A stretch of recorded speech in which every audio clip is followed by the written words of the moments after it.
जय जिजाऊ, जय शिवराय, जय भीम, जय संविधान। आज आपण आपल्या सर्वांचे लाडके गाडगे बाबा यांच्याबद्दल माहिती पाहणार आहोत। डेबोजी झिंगराजे जानोरकर म्हणजेच आपले सर्वांचे लाडके राष्ट्रसंत गाडगे बाबा म्हणजेच गाडगे महाराज। ते महाराष्ट्रातील एक महान समाज सुधारक, कीर्तनकार आणि संत होते। त्यांनी संपूर्ण आयुष्यात अंधश्रद्धा, अनिष्ट रूढी परंपरा आणि अस्वच्छतेविरुद्ध तीव्र लढा दिला। जन्म आणि प्राथमिक जीवन। यांचा जन्म 23 फेब्रुवारी 1876 रोजी अमरावती जिल्ह्यातील शेंडगाव येथे एका गरीब कुटुंबात झाला।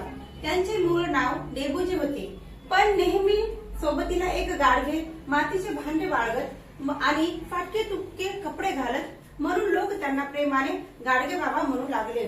सामाजिक कार्य आणि जीवन। स्वच्छतेचे दूत।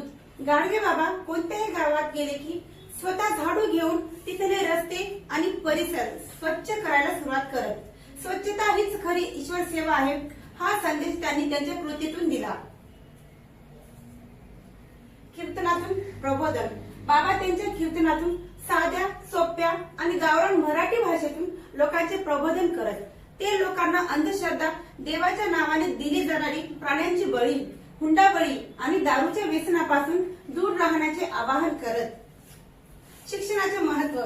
गाडगे बाबांनी शिक्षणाबद्दल असे म्हणाले, अंगावर चांगले कपडे नसतील तरी चालेल, जेवणाची भांडी विका, पण मुलांना शिक्षण द्या, असा त्यांचा तीव्र आग्रह होता।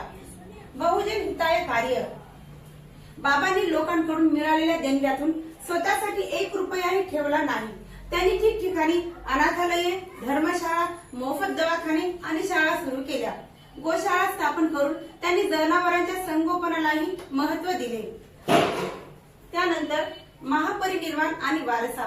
20 डिसेंबर 1956 रोजी या महान संताने जगाचा निरोप घेतला। त्यांच्या याच महान कार्याचा गौरव म्हणून भारत सरकारने त्यांच्यावर टपाल तिकीट काढले। तसेच अमरावती विद्यापीठाला संत गाडगे बाबा अमरावती विद्यापीठ असे नाव देण्यात आले।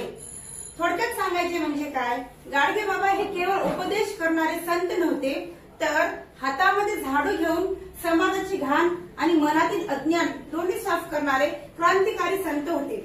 असे होते आपले लाडके गाडगे बाबा। जय जिजाऊ, जय शिवराय, जय भीम, जय संविधान।